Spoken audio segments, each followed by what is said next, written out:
Hi guys, நம்ம இன்றைக்கி பார்க்க போகிற ரெசிபி பார்த்திங்கன்னா தேங்காய் பால் சாதம். இதுக்கு தேவையான இன்க்ரீடியன்ட்ஸ் தக்காளி, முந்திரி பருப்பு, வெங்காயம், பச்சை மிளகாய் ஒன்று, பட்டை இலை, கிராம்பு, நெய், தேங்காய் பால், தேவையான அளவு தேங்காய் பால், அப்புறம் அரிசி எடுத்துருக்கோம் காய்ஸ்.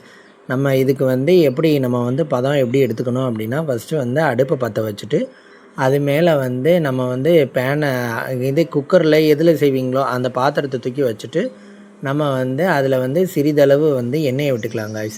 சிறிதளவு எண்ணெயை விட்டுட்டு அதில் ஒரு டேபிள் ஸ்பூன் நெய் ஊற்றிக்கலாம். நெய் ஊற்றிட்டு பட்டை இலை, கிராம்பு எடுத்துருக்கோம் இல்லையா, அதை நம்ம வறுத்துக்கலாம். நல்லா அது இது வறுக்கிற நல்லா இலை காயிற வரைக்கும் வறுத்துட்டு அதுக்கப்புறமா வெங்காயத்தை ஆட் பண்ணிக்கலாம். வெங்காயம் சிறிது சிறிதாக கட் பண்ணிக்கிறது நல்லதாக இருக்கும்.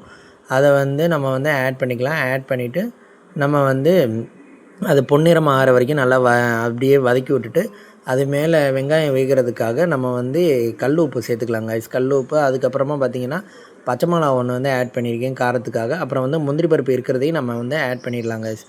ஆட் பண்ணிவிட்டு நம்ம அதில் தக்காளியை நம்ம சின்ன சின்னமாக வெட்டியிருக்கோம். இதில் 4 தக்காளி எடுத்துருக்கோம் காய்ஸ். அதை சின்ன சின்னமாக வெட்டியிருக்கோம்.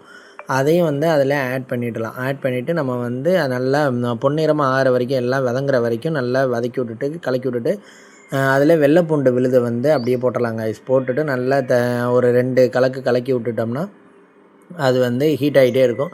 அதுக்கப்புறமா நம்ம எடுத்து வச்சுருக்கோம் இல்லையா தேங்காய் பாலை, அதை அப்படியே ஆட் பண்ணிக்கலாம் காய்ஸ். தேங்காய் பாலை அப்படியே எடுத்து வச்சுருக்கதை ஆட் பண்ணிவிட்டு நம்ம அது மேலே அது நல்லா ஒரு மாதிரி கொதித்து வரும்போது நம்ம அரிசியை ஆட் பண்ணணும் காய்ஸ். அரிசியை ஆட் பண்ணிவிட்டு அரிசி நாங்கள் அது 3 பேருக்கு தான் எடுத்திருக்கோம். 3 பேருக்கு 3 உலக்கு 2 உலக்கு எடுத்திருக்கோம்.